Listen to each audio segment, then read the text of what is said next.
Hey folks, Jimmy here, aka Palette of the Dead. Welcome back to the channel and welcome to the latest issue of Warhammer Age of Sigmar Stormbringer magazine. Now, as per usual with all these videos, if you like them, hit the like button, subscribe to the channel if you haven't already, and of course drop me a comment down below. I love hearing back from you guys, and it goes a massive way to helping out the channel too. Now, this week we're on issue 15 of Stormbringer magazine, and we have 3 awesome reinforcements to our Stormcast Eternals in the shape of the Praetors. Now, the Praetors are pretty cool. So these guys are halberd wielding killing machines essentially. Obviously they fit in very nicely with our exclusive mini from issue 5, a Praetor Prime, and yeah, really good stuff. I genuinely like them. They look pretty cool. The other thing with these guys as well is they do have alternate builds. So not major alternate builds, just basically you can have them with a helmet or without the helmet. Entirely up to you. If you want a really good Stormcast Eternals force flow, I'm not going to lie, get 2 sets. 2 sets, you can have 3 with a helmet, 3 without the helmet, best of both worlds, and they look good either way. So not too bad of a set of kit there. So really good stuff, and I'm actually looking forward to getting going with these guys. I have some already, but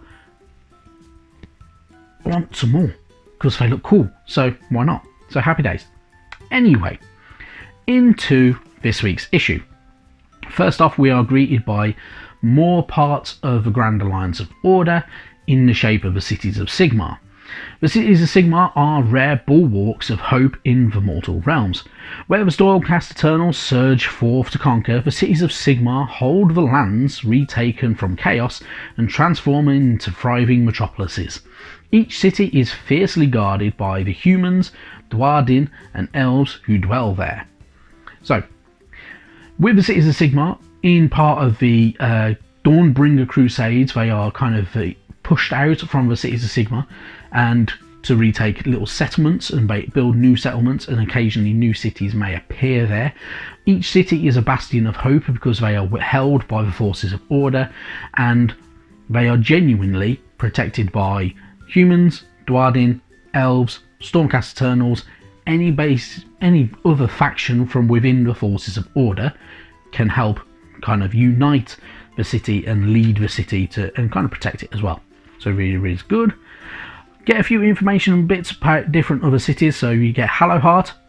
So Hallowheart is a city of mining and magic, built around a colossal column of basalt. It is situated on a rich seam of arcane minerals.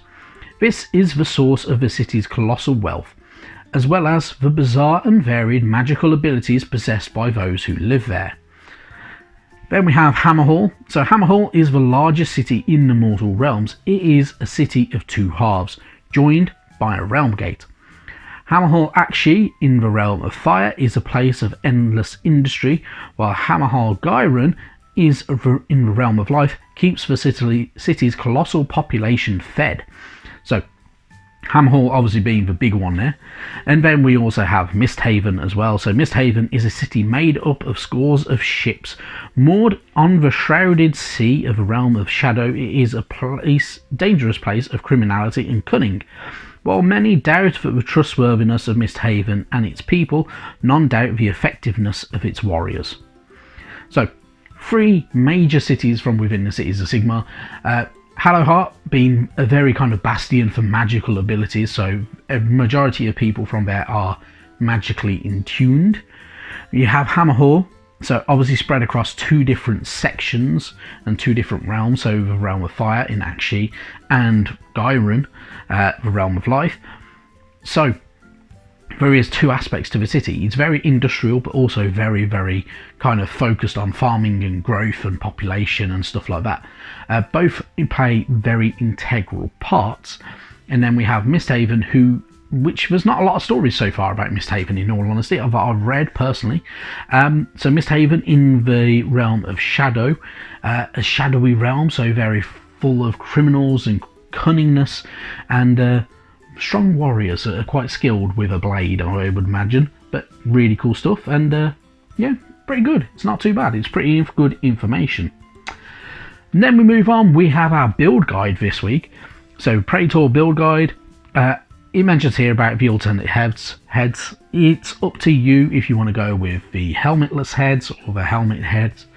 If you're going to go for the helmeted heads, in all honesty, build it up, whack it all together.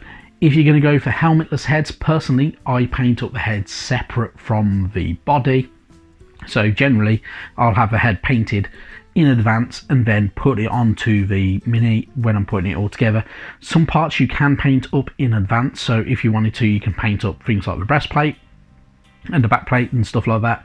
Get them ready for that head to be put into place, and then put it all together and then paint up the rest around it. Just obviously you need to be careful not to ruin the head that you've already painted.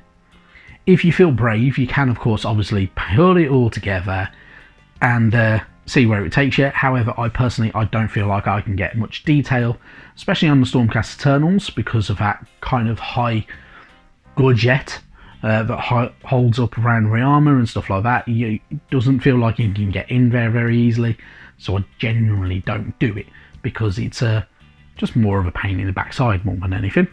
But otherwise, looks really good. These are push fit models, you don't actually need to glue them, so it's up to you if you want to go for it that way. Push fit models can be a bit fiddly and a bit annoying. They're not always the best. It just is what it is. So we deal with this stuff before. But otherwise, really, really good. Obviously, 3 different minis, 3 different heads. They have some little accessories that go on the bases. Entirely up to you which one you're going to use on which base. If you want to make your bases look better as well, obviously, Sterling Mud looks very, very nice. You could use Astro Granite, you could use anything like that. You can get 3D printed bits and pieces like reeds and bulrushes and grass pieces. You can use static grass. A load of different ways of basing up and making your models look really, really cool. But otherwise, entirely up to you. When you're done though, you can have some really cool looking Praetors, and they will be really, really good. And obviously, they can go with your Praetor Prime as well in there, which we got from issue 5, and they'll fit in very, very nicely. So really good stuff. Then we got our how to paint guide. If you're following the how to paint guide, obviously you're using a lot of gold, so you're using a lot of Retributor armor. Make sure that you're buying extra. If you need extra, go to your local Warhammer store, go to your local third-party retailer, or anyone like that who stocks these paints. Pick up a couple of pots. You're going to go through them fairly fast, in all honesty, but otherwise, following the guide does get you some nicely painted minis. With the blade, I agree with parts of this. So using your lead belcher, going over that edge, if you have some Stormhost silver, that edge, I personally would always keep it so it is slightly brighter than the rest of it, so it stands out a little bit crisper, looks like a nice keen edge that is razor sharp and ready for battle. But otherwise, really, really good stuff. So they look pretty cool. When they're done, they look pretty decent. Entirely up to you if you want to go for that route or not, or if you want to do them slightly different, your choice, but they're not too bad. Moving in onwards, you've got some more basic rules. So obviously going through all things like keywords. So part of your basics, everything has a different keyword. So all your good old War Scrolls over time, you'll start noticing things like keywords like the Order, Stormcast Eternals, Thunderstrike, Redeemer, Vindictors. Order, Stormcast Eternals, Thunderstrike, Hero, Wizard, Knight, Knight Arcanum, or Destruction, Orruk Warclans, Orruk, Cruel Boys, Hero, Killer Boss with Stab Grot. So all the keywords are very, very integral to how the game works and how you can utilise them in different factions and such like. So definitely worth keeping an eye out for them, because they will come in handy over time, and yeah, you'll be fine with it. But otherwise, really, really good stuff, and be good fun. There we go. We also have one of our good old Cruel Boys War Scrolls. So this is pretty much, from the looks of it, a complete, near enough complete War Scroll for the Swamp Caller Shaman and Potgrot. So this is a Cruel Boys number 2. So obviously he does have his Bog Bark staff and his backup stabber and stuff like that. So you know, you got all his stats around here and all how you're going to be utilising him in your battles. We also have kind of war scrolls for your Hobgrot, Slitters and Manskewer Bolt Boys here as well. So also very, very handy. And as I say, keywords are appearing here as well. So these are definitely worth looking out for. And then we have some Stormcast Eternal war scrolls as well for the Knight Arcanum, Praetors as well. So you do also have champions in there and such like. So it's worth keeping an eye on those. And otherwise though, you move on to your playthrough. A very, very straightforward playthrough this week as well. So still using that side of the map with the circles on it. Eventually they will go into charging and stuff like that, and more of those phases. But otherwise, moving on to next week, issue 16, we have our Primal Lair. So our first pieces of terrain for the Stormbringer magazine set. They're fairly decent, but not too bad. I do kind of like them. They're not going to be massive or anything like that, but you know, they're going to be good fun to have on your battleground. And then issue 17 is another paint issue. Issue 17 though does come with a Bad and Black, which is going to be very, very, very handy to have, and Agrak Surfshade, also very, very handy to have. However, it can be a bit glossy at times.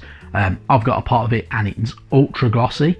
Don't know why, but it is what it is, and I'm using it to the best that I can with putting on bases and making it kind of look like slightly wet ground, which works in all honesty. But otherwise, really, really good stuff. There's a lot of good stuff to look forward to with this magazine set. Obviously, we will go through other bits and pieces over time. We will have Sylvaneth, Cadron Overlords, more Oryx, Giants, and such like. Really, really good stuff though. Really, really enjoyable. And lastly, there will be probably, you know, who knows what's going to go on with it, but you never know, they may even extend the run. We won't find out until we hit round about issue 60 or so, if they're going to do the extension like they did with Imperium magazine. But otherwise, good fun. I've enjoyed it, I'm enjoying it so far, and I'm looking forward to keep on going. And I hope you are too. Otherwise though, thank you very, very much for watching this video, and I will see you sometime soon. Bye bye now.